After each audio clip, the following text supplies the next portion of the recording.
Baby अजिबात राहत नव्हता आणि त्याला असाच कप पाहिजे. सेम कप माझ्याकडे अजून एक अवेलेबल आहे, त्याच्यामध्ये दूध टाकलं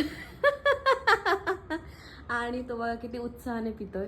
त्याला असं वाटतं की जे आम्ही पितोय तो तेच पितोय. तो एवढ्या उत्साहाने, त्याने किती दूध घेतलं होतं वरून? हां, तो तेवढ्याच उत्साहाने ते दूध पितोय. त्या कप त्याच्या चेहऱ्याच्या बरोबरीने जवळजवळ तो कप आहे. तुम्ही ट्राय करू शकता जर असं वाटलं की तुमचा बेबी तुमच्याच वस्तू मागतोय सेम, तर जर सेम असेल तर ट्राय करा, त्याच द्यायच्या, ते बरोबर राहतात. सो मी हे सेकंड टाईम ट्राय केलं, एकदा बाउलमध्ये खाताने आणि एकदा ह्याचा चहा पिताने. केवढा उत्साहाने तो पितो. नाही तर अदरवाईज मी तिथं त्या वाटीमध्ये ऑलरेडी फूड घेतलं होतं त्याचं, आणि त्याला अजिबात खायचं नव्हतं, इव्हन पाणी पण प्यायचं नाही. आता बघा कसं पितो. बघा कसं असतं. चलो.